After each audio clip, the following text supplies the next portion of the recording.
Good morning, everybody, evening, wherever you happen to be. And this is going to be our real first session. We had a little introduction about the author of this Ma'amar of Chassidus, Rabbi Rashab. Today will be the first day that we actually begin the piece itself. And I wanted to begin by taking a look at the psukim in the Torah, which are the basis of this whole analysis. It's really profound and significant analysis. Just preparing for it, I received, I was humbled and felt a renewed sense of commitment to Ahavat Yisrael and trying to reduce strife between people. You low-life losers! Sorry. Where did that come from? Wait a second. Okay. So if you turn to page 902 in the Art Scroll Chumashim, or in Bamidbar, Numbers chapter 31.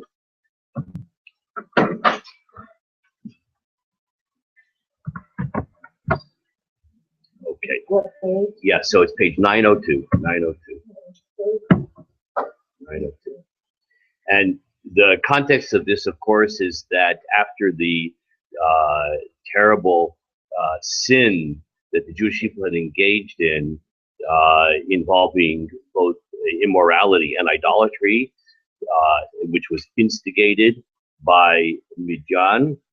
So the Torah here now says the time has come to avenge that terrible assault on the soul of the Jewish people. So let's take a look at just a couple of the psukim there. So on the bottom of page 902, the Torah says the following: by Daber Hashem and Moshe lemor, that Hashem spoke to Moshe saying, Nikom nikmat b'nei Yisrael me'et hamidyanim, achar teaseh elamecha. So Hashem says to Moshe that you should avenge the vengeance of b'nei Yisrael from the Midyanim, and afterwards you should be gathered to your people. It sounds like, hey, I've got good news and bad news. Which one would you like first? Good news is that it's payback time for the Midianites. The bad news is after that you're going to be pushing up daisies. So that's the message here. By Daber Moshe la'am lemor, and then Moshe responds in order to organize this battle against Midian, and he says, "Hey chaltzu me'itchem anashim l'tzava," and arm yourselves. Hey chaltzu me'itchem. Literally, this will become very important. Arm from yourselves. I'm translating it literally, even though it doesn't sound too good in English. Hey chaltzu me'itchem. Arm from yourselves, anashim l'tzava, people for the battle, for the army. Vayu al Midian latek nikmat Hashem b'Midian, and they shall be against Midian to impose the vengeance of God upon Midian.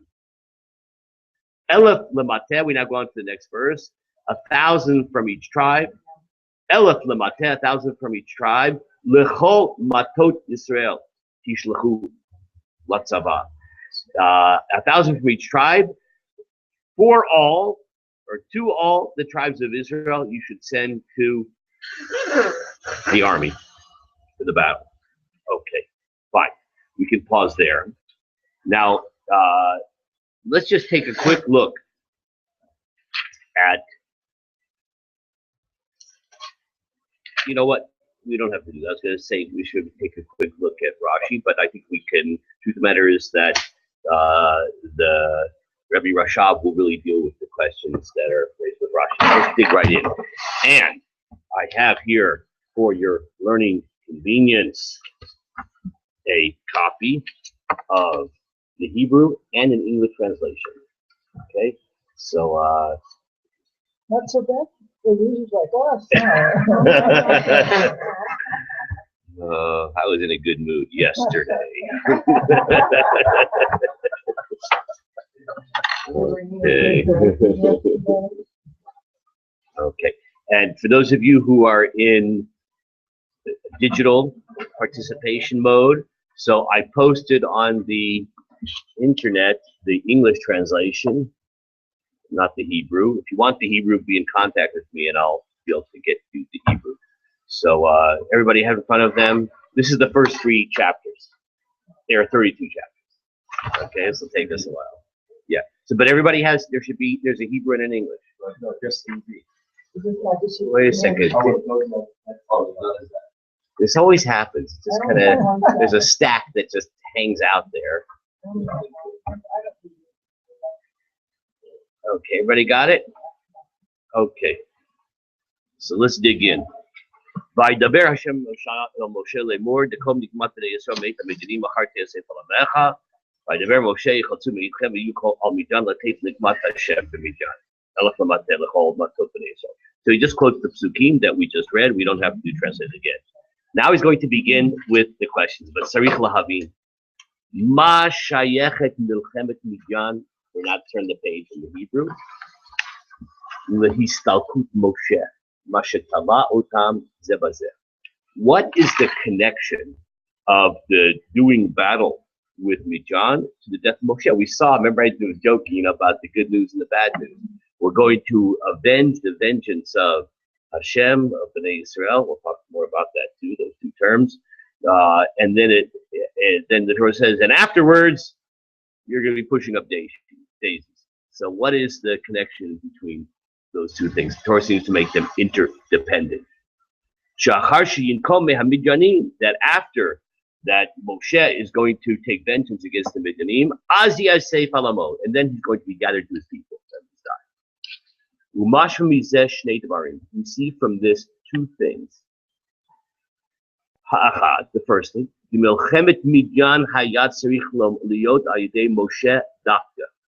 that the war against Midian, for some reason, had to depend upon Moshe, particularly. Now, I want to explain why that is. Now, not really why on a spiritual level, but just in terms of the text, why they're interdependent. You know, Moshe, okay, put that aside. That's an interesting point there. But the point is that Moshe has a successor. Who's that? Yehoshua. Yehoshua happens to have had he was a general. Yehoshua was a great military leader. How do we know that?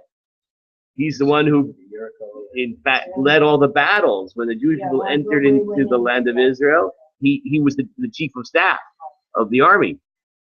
So it could have certainly have been that Moshe would have died. If his time has come, his time has come. And then Yehoshua, who happens to be a military man, he studied in West Point, the divine West Point, so he would have led the battle. But you see somehow that God said, no, this has to be through Moshe. Right? It could have been, you'll die, and Yehoshua will do this battle against Midian. Why Moshe? Somehow it has to be Moshe. That's his first one.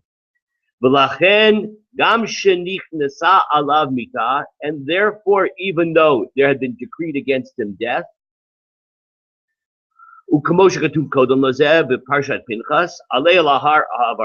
and you see from this, because already previous to the Torah, God said, go up to this mountain, and there you're going to be gathered to your people. God already told them, your days are numbered. That's it.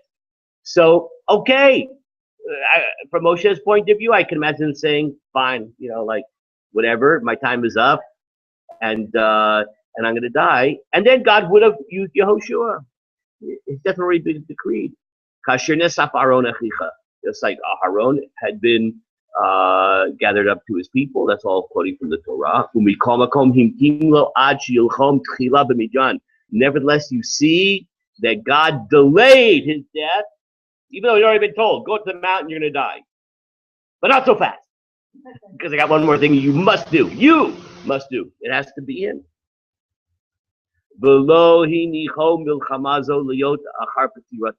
God didn't let over this particular battle against Midian until after his death. Like the other battle, like Yoshua himself would have conducted later on.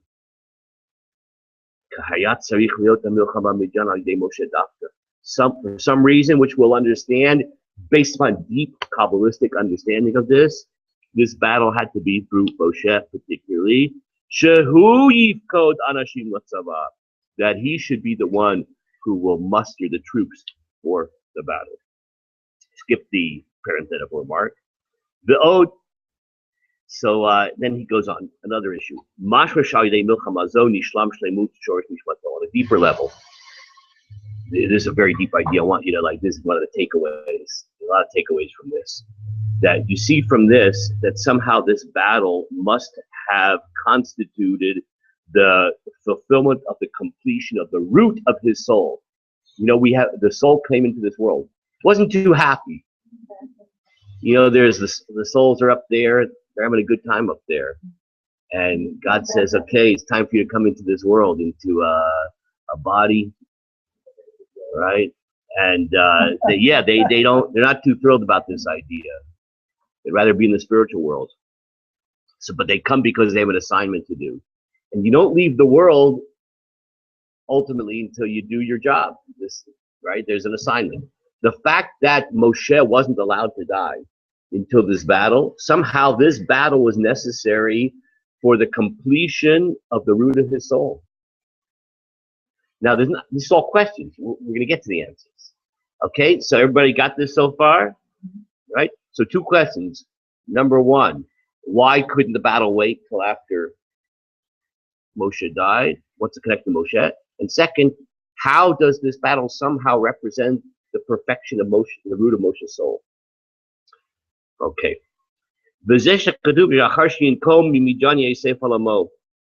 And that's why the Torah says that only after he does the battle with Midian, he'll be gathered to his people, right? Because somehow has to do with the perfection of his soul. And it's known that when a person passes away, this represents the completion of the elevation of their soul. They finish their job, and then the soul can ascend. And it's only after there is a completion of their work in the world. Now, of course, that's why sometimes we have to go back. The soul sometimes goes up, and God's not so fast, Kowalski. Go back down, because it's not quite, your soul is not quite perfected, and that's why we have multiple lives. Yeah. Yes. I learned something else too. Our soul has different levels, and the part of our soul that didn't develop in this world comes back. It's not the whole soul. Interesting. Interesting idea. Wow. Yeah, I learned that in the afterlife. Yep. Okay. So let's go back into the text. This is all, of course, determined by the supernal intelligence. God determines this whole thing. Only then the soul reaches its perfection and goes upstairs. That's what it means when the Torah says that get the vengeance of Bnei Yisrael from the Midianites, and only afterwards you'll be gathered to your people, because only then will you have the ultimate rectification of your soul. Of course, by the way, this is such an important idea. Sometimes even, God forbid, lo aleinu, that even when a child dies or a baby dies, that somehow in ways that we don't always understand, as a matter of fact, we almost never understand, but Kodesh Baruch understands, that day in life or month in life or 5 years in life represented some kind of ultimate rectification of the neshama, the tikkun. That this battle represented the fulfillment of the root of his soul in the service that soul was supposed to do in his lifetime. That the soul should ascend after ascent. So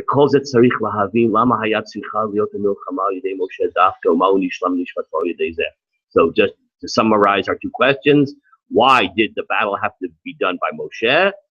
And how did it represent an ultimate rectification of his soul? That was chapter 1. Ready for chapter 2? We're moving fast here.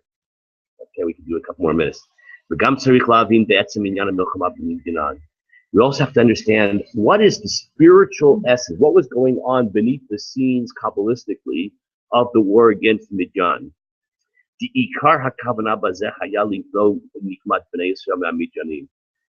What was the major idea? is who was offended, who was the victim of the Midianites' evil? The Jewish people. So that's why the Torah says that it's going to be a vengeance of Bnei Israel. We're going to avenge the harm that was done to us. Lo bichdei lareshet et artzam. Interestingly enough, usually the battles that were fought were in order to inherit the land. Yehoshua, his battles were in order to conquer the land of Israel, to inherit the land. But this was not true of this, of the Midianites. It was not true. Ki lefi hanireh me'aktuvim, if you look at the Torah, you'll see that lo yershu et eretz Midian. The Jewish people did not inherit the land of Midian. This is a weird battle. And normally a battle is in order to conquest. So that was not for this purpose.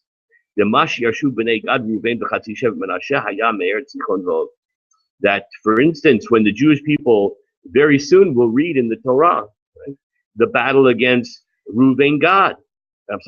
Battle of Reuven Gad. And half the tribe of Menashe, that the territory of Sichon and Og, that was, even though it was on the east bank of the Jordan River, right? That's before they entered into, right, Eretz Yisrael proper, but that was for conquest. That land became part of Eretz Yisrael. Okay, so you could have said the same thing here. And when they conquered Midian, that would be, even though it's not over the Jordan River yet, that'd be part of our. Yeah, but you see that that's not what happened. So there's something deeper going on here. It's not conquest for the sake of having that part of Eretz Yisrael. As Rashi explains there. Skip that parenthetical comment. Apparently, the primary intention was not conquest, but vengeance, nikama, retribution. But we have to understand. Hashem. There's something strange here. When God told Moshe to engage in this battle, I don't know if you noticed it when we read the Psukim, it says, avenge the vengeance of Bnei Israel. Who's being avenged? Bnei Israel. But then when Moshe goes to the Jewish people and says, okay, God gave us a job, what does it say? Moshe said, there's going to be the vengeance of Hashem. Nikmat Hashem. The vengeance of Hashem. God had said the vengeance of Bnei Israel. And Moshe, when he communicates the assignment, he says, we're going to avenge the vengeance of Hashem. Wow. So you got what happened? He changed the formulation. I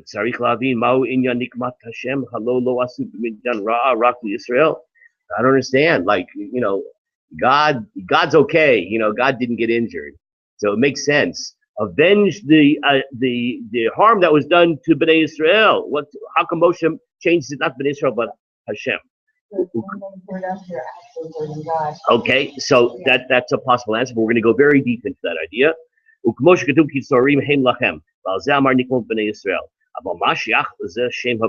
So he says, because there's something deeper here. We're not yet. This is all asking the question, not really the answer.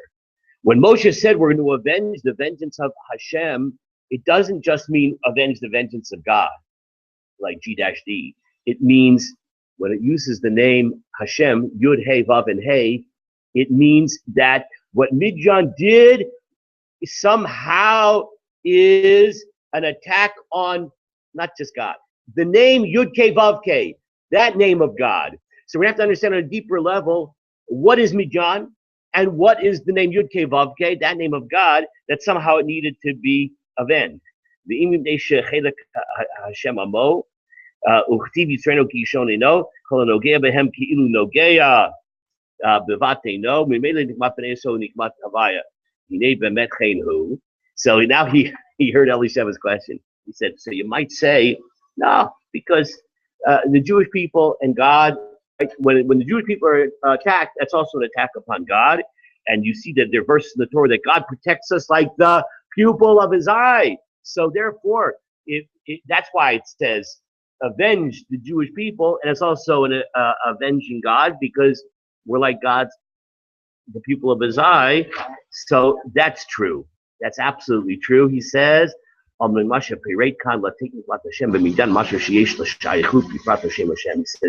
but it's not just that. That, of course, is true.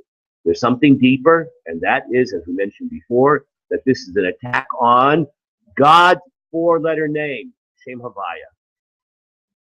Now, 5 more words, if you'll let me.